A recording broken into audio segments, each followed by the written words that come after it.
Yes बेटा, next question लेते हैं. Two finite sets have small m and small n elements. The total number of subsets of the first set is 56 more than the total number of subsets of the second set. Find the values of small m and small n. ठीक है, तो आपके पास दो sets हैं जिसमें m और n elements हैं. First set में m एलिमेंट्स हैं, सेकंड सेट में n एलिमेंट्स हैं. और कंडीशन ये है कि जो पहले सेट के सबसेट्स हैं उसकी जो वैल्यू है वो दूसरे के जो सबसेट्स हैं उससे 56 ज़्यादा है. तो बताओ m और n की वैल्यू क्या है. तो शुरू करते हैं सोल्यूशन इसका. Number of subsets of the first set, तो वो क्या होगा 2m, क्योंकि उस सेट में फर्स्ट सेट में m एलिमेंट्स हैं. Number of subsets of second set, वो क्या होगा 2m, क्योंकि सेकंड सेट में n एलिमेंट्स हैं. तो गिवन क्या है 2m minus 2m equal to 56. क्यों? क्योंकि जो फर्स्ट के सबसेट्स थे वो दूसरे से 56 ज़्यादा थे, तो इसका डिफरेंस जो होगा वो 56 हो जाएगा. अब क्या करेंगे 2n इसमें से कॉमन निकाल लेते हैं. तो ये आएगा 2m माइनस 1 इक्वल टू, अब मेरे को 56 को ऐसे ब्रेक करना है कि वो इस तरह से दिखाई दे आपको. ठीक है, तो ये आ गया 2 इंटू 2 माइनस 1. अगर आप इसको ध्यान से देखेंगे, ठीक है, ये क्लियर हो गया सबको. अब दोनों तरफ हम इसको कंपेयर करना चाहते हैं. ठीक है, तो दोनों तरफ आपने इसको कंपेयर करना है. अगर मैं इसको देखो ऐसे भी लिखता हूँ, इसको ऐसे भी सोच सकते हैं. अगर आप लिखना चाहो तो आप लिख सकते हैं 2 और इधर आएगा 2 माइनस 1. तो ये स्टेप भी आप इस तरह से लिख सकते हैं. तो ऐसे भी दिखा सकते हैं आप. तो देखो इसको अगर हम इसको कंपेयरिंग कर सकते हैं. इससे क्या फ़ायदा होगा, यही इस क्वेश्चन का मेन पार्ट है कि आपने इस इक्वेशन को सोल्व करना है. इक्वेशन 1 है और आपके अननाउंस 2 हैं. तो अननाउंस 2 हैं तो आपको कैसे सॉल्व करना है, तो आपको यहाँ पे प्रैक्टिस करनी पड़ेगी, या आपको इस तरह से सोचना होगा, लॉजिक सोचना होगा. तो मैंने दोनों तरफ एक जैसा बनाने की कोशिश की है. तो अगर आप ध्यान से देखेंगे आप इतना भी लेके चल सकते हैं, और ये इससे आप इससे कंपेयर कर लो चाहे इससे कंपेयर कर लो. मैंने इसको इससे कंपेयर किया है. ठीक है, आप सीधा ही कंपेयर करेंगे तो एक लाइन में आंसर आ जाएगा. देखो ये इसको 56 को क्या लिख सकते हैं 2 और 2 माइनस 1. 2 माइनस 1 कितना होता है 7, और 2 तो 56 आ जाएगा. अब 2 को मैं लिख दूंगा 2 माइनस 3. अब दोनों तरफ कंपैरिजन कर सकते हैं 2 और यहाँ 2m माइनस n, इसको मैंने 6 माइनस 3 कर दिया. तो कंपेयरिंग करने से हमें पता चल रहा है n की वैल्यू 3 आ रही है और m की वैल्यू 6 आ रही है. तो नेक्स्ट पेज पे मैं बताता हूँ आपको. यस बेटा, तो यहाँ से अगर आप देखें तो n की वैल्यू 3 आ जाएगी और m माइनस n की वैल्यू 3 आ जाएगी. या आप डायरेक्टली लिख सकते हैं यहाँ से n की वैल्यू 3 आ जाएगी और m की वैल्यू 6 आ जाएगी. यहाँ तक लिख लो, फिर n की वैल्यू यहाँ पुट करेंगे तो यहाँ से m की वैल्यू आपके पास 6 आ जाएगी. तो बहुत ही अच्छा क्वेश्चन है, एंट्रेंस लेवल का क्वेश्चन, तो आप इसको इस तरह से कर सकते हैं. ठीक है जी. नेक्स्ट, इसके बाद आता है हमारे पास power set. What do you mean by power set? The collection of all subsets of a set capital A is called the power set of A and is denoted by P of A, P of capital A. तो कहता है जो collection होती है subsets की किसी set ए के, जो सेट मान लो आपके पास सेट ए है, उसके आपने सबसेट्स निकाले तो उसका कलेक्शन बना दो. कलेक्शन मतलब सेट बना दो. तो जितने सबसेट्स होंगे उसका जो सेट बनेगा वो कहलाएगा पावर सेट. ठीक है, और इसको डिनोट करते हैं पी ऑफ ए से. अगर आपका सेट ए है और अगर आपका सेट बी है तो पी ऑफ बी से. P means power, set of set ए.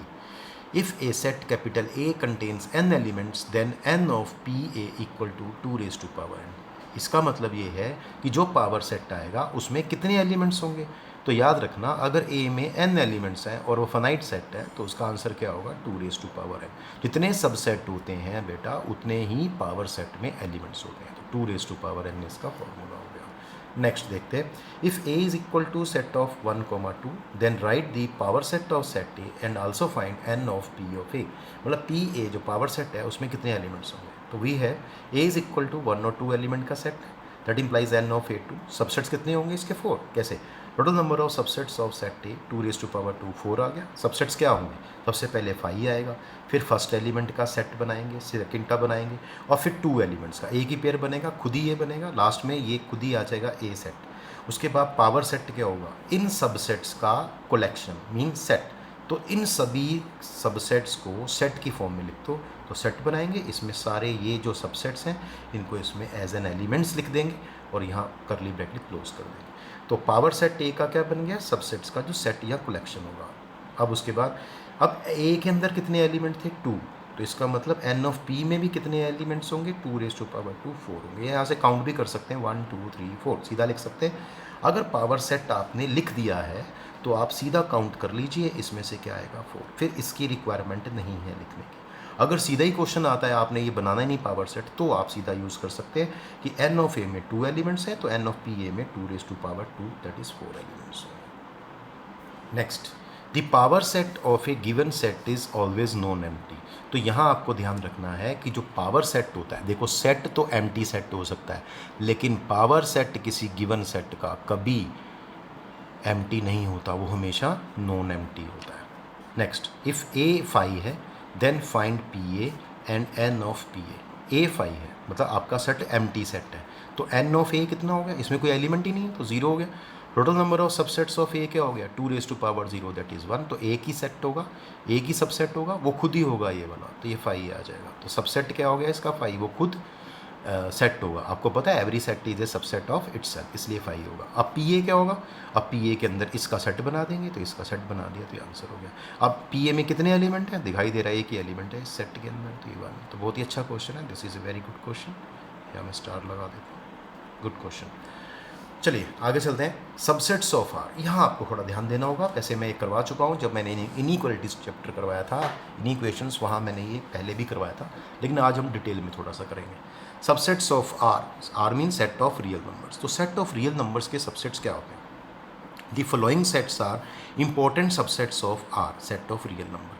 तो जो नीचे मैं सेट बता रहा हूँ ये सेट ऑफ रियल नंबर्स के सबसेट होते हैं। The set of all natural numbers, N पता है आपको, एन क्या होता है, सेट होता है जिसमें 1 2 3 इस तरह से एलिमेंट्स होते हैं। सेट ऑफ ऑल इंटीजर्स, जिसको हम जेड या आई से डिनोट करते हैं, जेड और आई, और इसमें कैसे स्टार्ट होते हैं, इंटीजर्स हैं तो curly bracket dash dash dash 3 dash comma -2 comma -1 comma 0 comma 1 comma 2 comma dash dash dash, तो ये सेट ऑफ इंटीजर्स हो गया, ठीक है। Next, the set of all rational numbers. तो रेशनल नंबर सेट को किससे डिनोट करते हैं, क्यू से, तो क्यू इक्वल टू सेट, ये सब इसकी क्या है, सेट बिल्डर, ये सेट बिल्डर फॉर्म है, पीछे जो हमने की वो रोस्टर फॉर्म थी।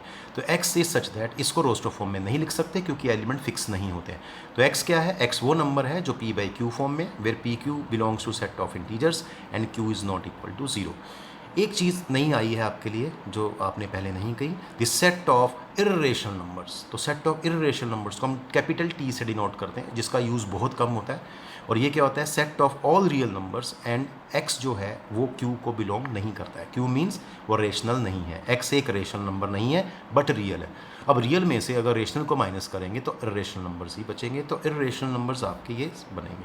तो यहाँ से हम देख पा रहे हैं डिटेल में कि n प्रॉपर सबसेट z का है, z प्रॉपर सबसेट q का है, q प्रॉपर सबसेट r का है, लेकिन n प्रॉपर सबसेट t का नहीं है, क्योंकि n जो है वो सबसेट नहीं होता इर्रेशनल नंबर का। और ऐसे इर्रेशनल नंबर जो है वो, ये जो इर्रेशनल नंबर है वो क्या है, सबसेट r का है। क्यों? क्योंकि सारे इर्रेशनल नंबर रियल नंबर्स ही होते हैं, ठीक है। तो ये सेट ऑफ क्या है, इर्रेशनल नंबर जो है वो प्रॉपर सबसेट किसका है, set of all real numbers का। तो ये कुछ चीज़ें हैं जो आपको ध्यान रखनी होंगी। इसके बाद हम करेंगे intervals at subset of R. तो इंटरवल्स होते हैं वो आर के सबसेट, आर मतलब रियल नंबर लाइन या सेट ऑफ रियल नंबर के सबसेट होते हैं, ठीक है।